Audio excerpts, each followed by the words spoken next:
Assalamu alaikum wa rahmatullahi wa barakatuh, mes chers frères et sœurs en islam.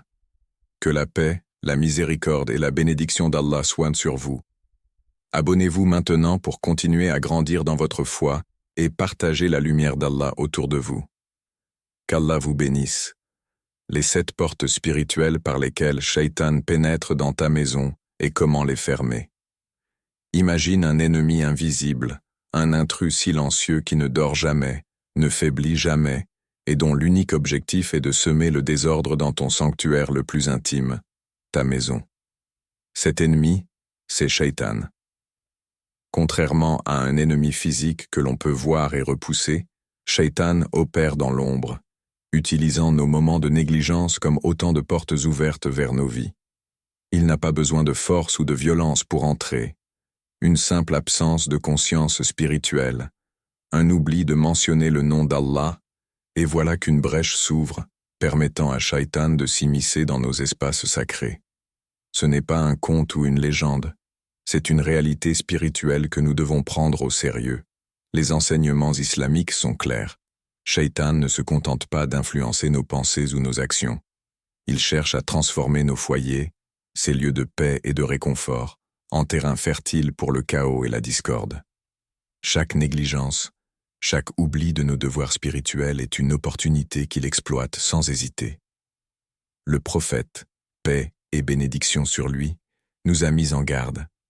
À chaque fois que nous n'évoquons pas le nom d'Allah, en ouvrant une porte, en partageant un repas ou même en entrant dans nos maisons, nous offrons involontairement une invitation à cet ennemi. C'est pourquoi des pratiques simples mais puissantes, comme réciter Bismillah ou accomplir les invocations du matin et du soir, deviennent des barrières spirituelles essentielles. Imagine ton foyer comme une citadelle. Chaque mention d'Allah renforce les murailles, chaque acte de négligence en affaiblit les fondations. Shaitan cherche ses failles, ces portes invisibles que nous laissons ouvertes par habitude ou ignorance. Il s'infiltre alors, semant doute, peur et discorde, érodant la sérénité que nous cherchons à cultiver. Mais Allah, dans sa miséricorde infinie, nous a équipés d'outils pour contrer cette menace. En nous souvenant de lui à travers le dhikr, en observant les enseignements du prophète et en ancrant ces pratiques dans notre quotidien, nous pouvons non seulement protéger nos maisons, mais aussi restaurer la paix et la bénédiction qui devraient y régner. Shaitan peut être invisible, mais sa présence est bien réelle, tout comme les moyens que nous avons pour le tenir à distance. Les 7 lieux où Shaitan peut entrer et comment les bloquer. Les portes non protégées, les portes de nos maisons, qu'elles soient physiques ou symboliques, sont des points stratégiques. Si elles ne sont pas protégées spirituellement, elles deviennent des passages pour Shaitan et les djinns. Mentionner le nom d'Allah, Bismillah, en ouvrant ou en fermant ces portes est essentiel. De plus, le prophète, paix et bénédiction sur lui, nous recommande de réciter Ayat al-Kursi chaque soir, car cette invocation agit comme un bouclier spirituel puissant. En ancrant cette habitude dans notre routine, nous fermons ces passages invisibles à Shaitan. La nourriture non bénie, un repas commencé sans dire Bismillah, offre une invitation directe à Shaitan de participer. Le prophète, paix et bénédiction sur lui, a enseigné que dire Bismillah protège la nourriture et préserve ses bénédictions. Manger avec la main droite, comme prescrit par la Sunna, et éviter le gaspillage sont des gestes simples mais significatifs pour renforcer la barrière spirituelle contre Shaitan. Les lieux de dispute et de colère. La colère est une arme préférée de Shaitan pour semer le chaos dans les foyers. Lorsqu'une dispute éclate, il s'infiltre pour alimenter le ressentiment et la division. Le prophète, paix et bénédiction sur lui, conseille de demander refuge à Allah, Oudu billahi minash shaitan ir-rajim, en cas de colère, de pratiquer le pardon et de maintenir un dialogue calme et respectueux. Ces pratiques créent une atmosphère paisible, rendant difficile l'influence de Shaitan. Les objets illicites, haram, les objets haram comme la musique immorale, les films contraires aux enseignements islamiques et les images vénérées attirent Shaitan et repoussent les anges. Le prophète, paix et bénédiction sur lui, a dit que les anges ne rentrent pas dans une maison contenant de telles choses. Se débarrasser de ces objets purifie l'atmosphère de la maison et restaure la présence spirituelle. L'absence de dhikr et de récitation du Coran. Une maison où le nom d'Allah n'est pas évoqué devient vulnérable. La récitation de sourates comme Al-Baqarah est un rempart puissant contre Shaitan.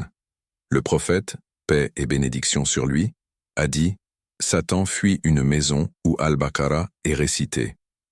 Intégrer le dhikr et la lecture du Coran dans la routine quotidienne fortifie la maison spirituellement. Les lieux négligés et impurs. La propreté est une partie intégrante de la foi. Les espaces sales ou désordonnés deviennent des refuges pour Shaitan. Maintenir une propreté physique et spirituelle dans nos maisons chasse les forces négatives et attire les bénédictions divines. La négligence spirituelle générale. Une routine spirituelle régulière protège la maison. Enseigner aux enfants les invocations, éviter la distraction par des objets illicites et observer les pratiques de la sunna sont des moyens efficaces de repousser Shaitan et de garantir la présence des anges. Le sujoud, l'apogée de la proximité avec Allah. Il existe un moment unique, empreint d'une intensité spirituelle incomparable, où l'âme se libère de ses chaînes terrestres et s'élève vers son Créateur. Ce moment, c'est le sujoud, la prosternation. Lorsque ton front touche le sol, tout ton être témoigne de sa soumission absolue. C'est là, dans cet acte d'humilité totale, que le lien entre toi et Allah atteint son apogée. Le prophète Muhammad, paix et bénédiction sur lui, nous enseigne. Le serviteur est le plus proche de son Seigneur lorsqu'il est en prosternation. Ces paroles dévoilent un secret profond. C'est dans cette position d'abandon total que l'âme rencontre Allah de la manière la plus intime. Le sujoud n'est pas simplement un rituel, mais une rencontre sacrée entre le cœur du croyant et la miséricorde infinie d'Allah. Imagine ce moment. Ton corps s'incline, ton cœur se vide de ses doutes, et tes lèvres murmurent des invocations pleines de foi. Ce n'est plus seulement un acte physique, c'est une communion spirituelle. Un instant où tout s'efface pour laisser place à la majesté du Créateur. Le sujoud est une déclaration silencieuse, mais puissante. Il dit « Je ne suis rien sans toi, ô Allah. C'est à toi que je confie mes peurs, mes espoirs et mes rêves. » Dans cette posture, les barrières disparaissent. Il n'y a plus de distance entre le serviteur et son Seigneur. Chaque mot prononcé, chaque larme versée, devient une clé pour ouvrir les trésors de la miséricorde divine. C'est dans cet instant que les invocations prennent une profondeur incomparable. Elles ne sont pas simplement dites, elles sont ressenties. Le cœur se libère de tout ce qui l'alourdit et l'âme s'élève. La prosternation devient alors une porte vers une paix intérieure que rien ne peut égaler. Et c'est là que réside la beauté du sujoud. Il n'a pas besoin d'être accompagné de mots sophistiqués. Parfois, le silence suffit. Ton cœur parle, et Allah écoute. Cette proximité, cette connexion directe, est une source de puissance spirituelle infinie.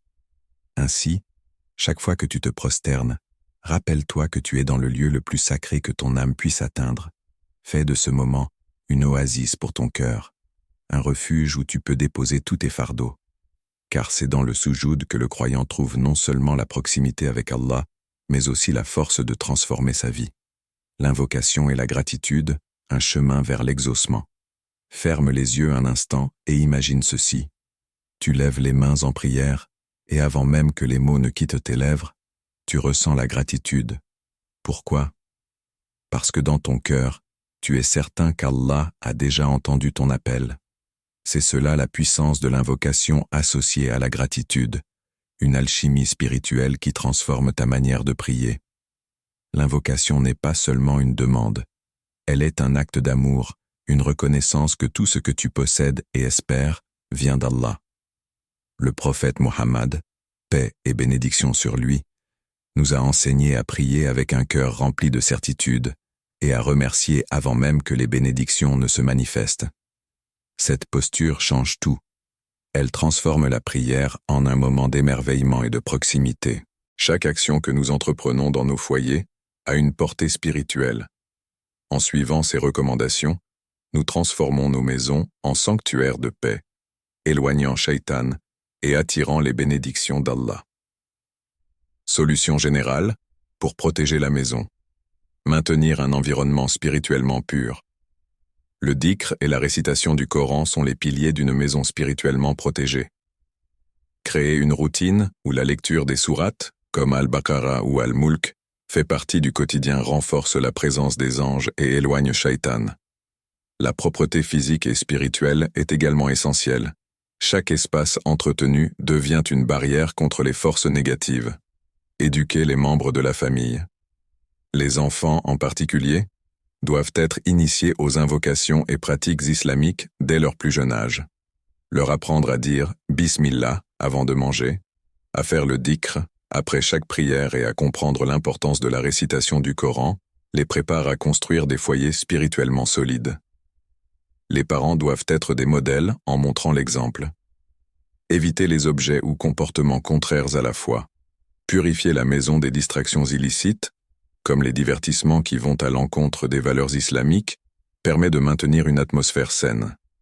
Les comportements, tels que la colère ou les disputes non contrôlées, doivent être évités par une réflexion constante et une volonté de pratiquer le pardon. Faire de la maison un refuge de bénédiction et de protection divine, chaque foyer doit être une source de paix et de sérénité où règnent les bénédictions d'Allah. En appliquant les enseignements islamiques au quotidien, évocation du nom d'Allah, prières régulières et purification des intentions, nous éloignons Shaitan et attirons la grâce divine. En adoptant ces pratiques, chaque maison devient un havre de paix et de spiritualité, un lieu où les bénédictions abondent et où Shaitan ne trouve aucun point d'ancrage. N'oubliez pas de vous abonner pour continuer à grandir dans votre foi et partager la lumière d'Allah autour de vous. Qu'Allah vous bénisse.